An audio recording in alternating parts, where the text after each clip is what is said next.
last week was a pretty good week. Went 3-1, a couple of non-conference matches in there, and then 2-0 in conference play. Only loss came against number 16 Armstrong State at their place. Can you just talk about how the team's been playing this last couple of weeks, winning, I believe, 6 out of the last 7? I think just more than anything, we realize that we're almost done and we need to push hard to finish strong at the end of the season. So Coach has been preparing us really well.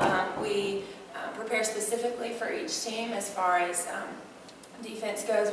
We study their hitters, where are they gonna hit, how are they gonna perform, and what can we expect from other teams. So we really have focused in on that. So I think that's helped us to be successful. And I think we just got some momentum. We played a non-conference match, UNC Pembroke, I believe, and they were a good team, but we got a win against them. And then we played Armstrong Atlantic, which was a tough match. They were a good team, but I think that helped us to help prepare us for the conference matches that we had coming up. So I think we just had momentum going into those. Yeah, and one thing that seems to have been playing, maybe settle in a little bit lately the last couple of weeks, is the defense, which leads the conference in digs. It's been solid all year, but it seems like it's kind of hitting its stride right now. And you've been back there leading this back row for the last couple of years. Can you just talk about how the mentality back there and how the defense is playing this last couple of weeks? Yeah, well, as always, our first goal is to be relentless and to go for everything, just to be hustlers. And I think everyone is doing that this season, and it's been really neat because, like you were saying, other teammates, Brooke, Casey, Summer, Lauren, we've all been kind of even in a lot of games. We've all had similar amounts of digs, so that's been really neat. Everyone has been stepping up and really performing defensively.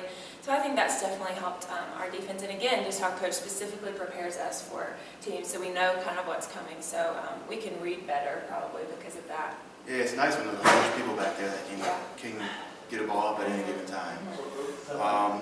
For you personally, being the libero, you kind of get hit at most of the time in the last couple of years. This year's been a little bit of a change as they're hitting at other people in the back row. Has that changed your mentality? Has that kind of been a little, maybe a little bit more fun watching other people in the back row? Yeah, well, at the beginning of the season, I noticed that, and it's kind of discouraging because you get a little bored back there, like, man, this is what I'm supposed to do, and they're not hitting at me. But it has been cool to watch my teammates step up and just be able to encourage them and just kind of help them along as they need it. If they want, my help, I'm there to give it, and if not, I'm there to encourage. So that has been cool to see them step up in that way. Yeah, and another thing that the defense leads directly into is offense, which has been playing really well this year. Again, near the tops of the conference in kills and attack percentage and all that. How rewarding is it as a defender in that back row, knowing that you started something that ends up in successive points, a whole bunch of points, and just winning matches that way?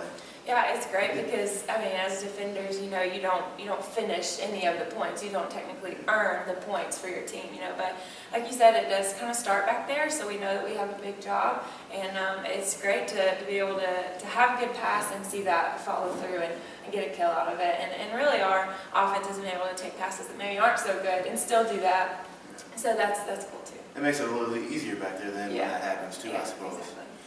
Regular season comes to an end this weekend at Emmanuel, at Erskine. Been on the road for a while now, for a few weeks. Yeah. What are some of the challenges you think that you'll face here as they have a chance to win the North Division in Conference Carolinas in these last 2 matches? I think more than anything, our bodies are just worn out. It's going to be just fighting through that physical pain and just exhaustion, but we can do it. Coach is pushing us, and we're working hard in practice, and we're really just going to have to stay focused and just be prepared to give it our all these last few games, and I think we can pull it out. Yeah, it's probably pretty nice to have a few days off here in the middle of the week and not have any midweek games this week exactly. and rest up. That's great. Close the regular season at Emmanuel on Friday night, at Erskine on Saturday, and then possibly home here on Tuesday for a Conference Carolinas match. Follow KingTornado.com, see where they'll be next week in the Conference Carolinas tournament. Thanks for joining us, and good luck this weekend. Thank you.